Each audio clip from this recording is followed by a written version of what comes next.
15 қараша төл теңгеміздің туған күні. Ұлттық валютамыз 20-ға толдардық тағайын. Теңгенің тарихы Қазақстан Республикасы тұңғыш президенті Нұрсұлтан Назарбаевтың 1993 жылдың 12 қарашасында қол қойған Қазақстан Республикасы ұлттық валютасын енгізу туралы заңынан бастау алады. Арада 3 күн өткенде ел аумағындағы сауда-саттықтың жаңа құралы өз ақшамыз қолданысқа кірді. Яғни 1993 жылдың 15 қарашасы төл теңгеміздің дүниеге келген күні. Ескі үлгідегі ақшаларды Қазақстанның жаңа теңгесіне айырбастау 1993 жылы 15 қарашада сағат 8:00-де басталып, 20 қараша күні кешкі сағат 20:00-де аяқталды. 20 жыл ішінде өзінің тарихи функциясын толығымен орындап шықты. Тұрақты валюта ретінде танылған төл ақшамыз теңгенің кешегісі мен бүгіні жайында дайындалған бейне көрінісі баршамыз бірге көрейік. Тәуелсіздік алған соң елімізде экономикалық тұрақтылықты қалыптастыру үшін ұлттық валютаны шығару қажет болды. Себебі өндірістің құлдырауы, экономикалық байланыстардың үзілуі, бұрынғы одақтас республикалар арасындағы ақша кредиттік қатынастар халықтың тұрмысын төмендетіп жіберді. Ал төл теңгемізді шығару арқылы ғана мемлекетіміз нарық заманына бейімделе алатын еді. Ұлттық валютаны дайындап, шығармас бұрын ғалымдар қанша ақша керек екендігіне зерттеу жүргізді. Теңгенің тарихын соны 80-ші жылдардың аяғынан бастаймыз. Неге дейсіз?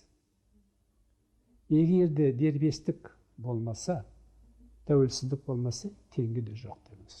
Ал енді дербестікті алу үшін біз нарыққа көшуіміз керек еді.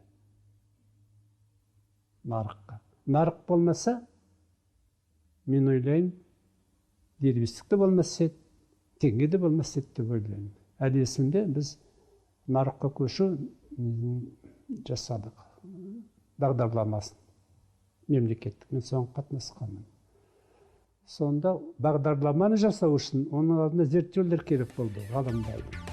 Азаттыққа енді қолы жеткен мемлекет үшін ұлттық валютаны шығару оңайға түспеді. Себебі елімізде банкнот шығаратын зауыт болмады. Сондықтан ұлттық теңгеміз Англияда дайындалып, шығарылып, қазақ жеріне ұшақпен жеткізілетін. Ал сол төл теңгеміздің дизайнын жасап, оны елге тасымалдап әкелуге Хайрулла Ғабжалелов көп еңбек етті. Жоғарғы кеңесте мына портреттерді белгілеп, содан бар портреттерді біздерге белгілеп берді. Біздер портретный галерея дейді, теңге жасап шықтық. Бұның негізі 7 банкнот болды. Міне 1 теңгеден бастайды, 1 теңге, 3 теңге, 5 теңге, 10 теңге, 20 теңге, 50 теңге, 100 теңге. Мінекей, мынау біздің теңгеміздің негізі осы болды. 7 банкнот. 7 банкнот бұл теңге.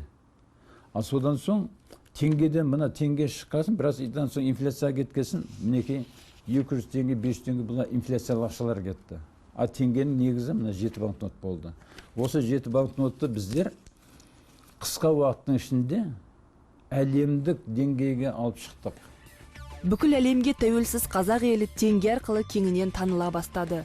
Мемлекетіміздің төл теңгесінің жасалу тарихы елбасы Нұрсұлтан Әбішұлы Назарбаевтың көрегенді саясатының арқасында жүзеге асты. 1993 жылдың 15 қарашасында ұлттық валюта теңгені айналымға енгізу еліміздің экономикалық әлеуетінің айқын көрінісі.